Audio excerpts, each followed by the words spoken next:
Hi everyone, this is Victor Torres, author of Perfect Love Casts Out All Fear, and today we're going to be doing a reading beginning with chapter 4, entitled Surely He Bore Our Sorrows. Isaiah 43 verses 1 to 3 declares, "Fear not, for I have redeemed you. I have called you by your name. You are mine. When you pass through the waters, I will be with you. They shall not overflow you. When you walk through the fire, you shall not be burned, nor shall the flame scorch you. For I am the Lord your God, the Holy One of Israel, your Savior." The Lord's promises are unfailing because His character is unchanging.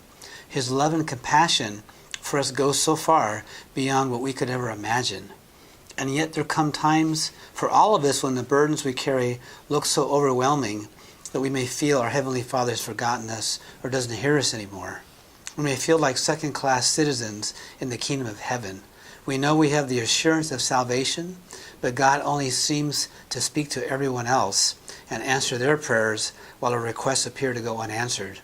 Have you grown weary in your heart from waiting on the Lord to give you an answer as the months or years pass by? Have you ever wondered, what's the point to all this anyway? You are not alone. One of the most difficult challenges in life, regardless of one's age, is to steadfastly endure when trials attempt to drown you in sorrow. People either grow weaker or stronger when tribulation strikes. There is no middle ground. Trials will either draw us closer to God or push us further away, for they truly test the resiliency of our faith. Sometimes, when we begin to take His love for granted, the Lord will not allow us to feel His presence to help us realize how much we need Him. In those times, He wants us to stir up in us the same joyful eagerness of fellowship that we experienced when we first fell in love with Him. Just as a marriage will not thrive if the romantic embers of courtship are not gently kindled, so too will the passion that fuels our relationship with God gradually fade if it isn't steadfastly nurtured. When we become too distracted by the cares of this world and the daily grind of making a living, our loving Lord will often use that dry season of not feeling His presence or hearing His voice as a means to spur us on to fervently seek Him again. He also uses those times of waiting to strengthen us and to bring us from the immaturity of a child who must have the answer now to maturity of His bride, who is willing to wait patiently for the wedding day, trusting wholeheartedly that her groom will not fail her. Sometimes God, in His infinite wisdom of knowing what is best for us, allows us to walk through troubling situations that He could have easily prevented by His power. Why? Well, Romans 5 verses 3 to 5 declares, "We also glory in tribulations, knowing that tribulation produces perseverance, and perseverance character, and character hope. Now hope does not disappoint, because the love of God has been poured out in our hearts by the Holy Spirit who was given to us." When we can meet those circumstances with calm endurance and hope, our ability to trust the Lord will increase and produce spiritual stamina in us. Even more importantly, the delays we often experience of waiting for Him to answer our prayers will stretch our capacity to trust Him. Adversity trains us for higher levels of faith and for being in God's glorious presence as He manifests Himself to us in His new ways. He purposely delays responding and takes us beyond our human deadlines for answers so that through our waiting and believing, He can make a little more room in our hearts to pour Himself into. When we can look at these dark valleys through God's eyes, we can see He's able to work all things together for our good, whether we agree with Him or not, using them to protect us as His bride while He draws us close to Himself. Romans 8:28. How often have we eagerly prayed, "Lord, take me into your presence," but when He sends us the fiery trials which bring us closer to Him, refuse them like spoiled children. Challenging times are God's grace to us. They allow us to live in His glory as we pursue Him when we're desperate for answers. But when we have a fleshly, or in other words, carnal or immature reaction to adversity instead, we miss the purposes of God and forfeit the miracles that He could have done, as well as the anointing and the opportunity that we could have receive to mature more spiritually. Carnal Christians are guided by their thoughts and negative feelings. For example, fear, unresolved anger, impatience, and discouragement, as opposed to mature Christians who are led by the Holy Spirit. Isaiah 43 verses 1 to 3 addresses this. But now says the Lord, who created you, O Jacob, and he who formed you, O Israel, fear not, for I have redeemed you. I have called you by your name. You are mine. When you pass through the waters, I will be with you, and through the rivers they shall not overflow you. When you walk through the fire, you shall not be burned, nor shall the flame scorch you. For I am the Lord your God, the Holy One of Israel, your Savior. God says he'll be with us when we suffer through our afflictions. The alternative is that if we refuse to go through them by using such controlling behaviors as avoiding, blaming, and manipulating, then we'll never know how to walk in God's magnificent presence or see his mighty hand move on our behalf. The fruit of the Spirit often grows during tribulation. When someone abuses us, we have the opportunity to respond in the Spirit by blessing and praying for that individual. The result being kindness, patience, and self-control. Yes, our loving Heavenly Father will sometimes purposely put us in trying circumstances or in a situation with a difficult person. But if we have a fleshly reaction and pray only for deliverance, Lord, get me out of here, then all we do is reinforce our own carnality. We remain in an immature spiritual state. As a result, we find we did not learn anything from that trial. When I was working as a counselor in a school setting, I received an abusive phone call from a parent whose child had recently been suspended. Besides using words that I wouldn't dare repeat, this father threatened to bring a lawsuit against me in the school for the way he felt the case was handled. At this point, I had a choice. Would I react immaturely by giving in to anger, panic, and blaming, or would I respond in the Spirit? Even while this man continued his out-of-control charade as I held the phone far from my ear to protect my hearing, I quickly asked the Lord, Father, what's going on? All I heard in reply was the Holy Spirit saying with a chuckle, testing, testing, 1, 2, 3, testing. Suddenly, the whole situation seemed comical and absolutely absurd. There was no way the parent could make good on any of his threats since we were covered by the law. Pastor, author, and speaker Graham Cook once shared, nobody makes you angry. You choose to get angry. You could have done the opposite. You could have moved in the Spirit. You could have prayed for those who were persecuting you. You could have blessed those who were abusing you. You could have loved your enemy at that point. But no, you chose to get angry. That's your sin, nobody else's.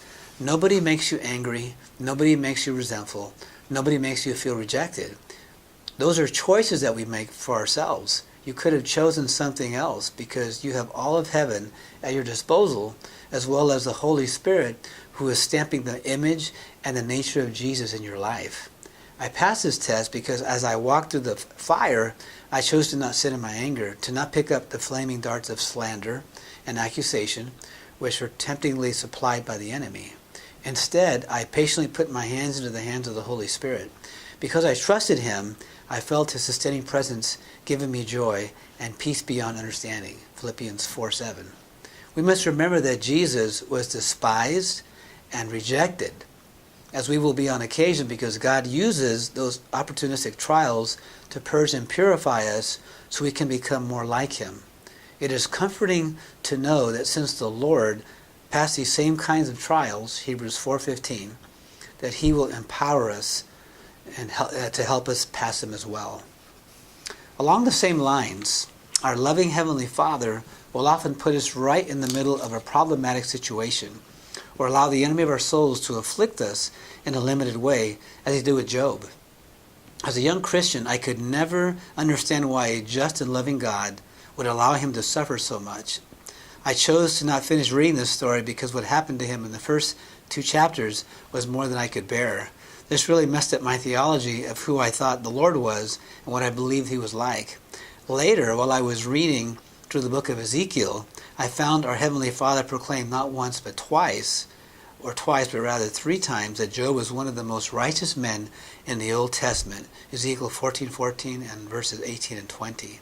I quickly learned that we are all called to partake in the sufferings and blessings of Christ. Unfortunately, when the tide of circumstances suddenly turns against us, as it did with Job, we sometimes question what God is doing, or if he even knows what's happening, because we periodically interpret our situations simply by what we see and feel, and because we don't trust the Lord completely, we accuse Almighty God of abusing and neglecting his children. This is an accusation that he does not take lightly.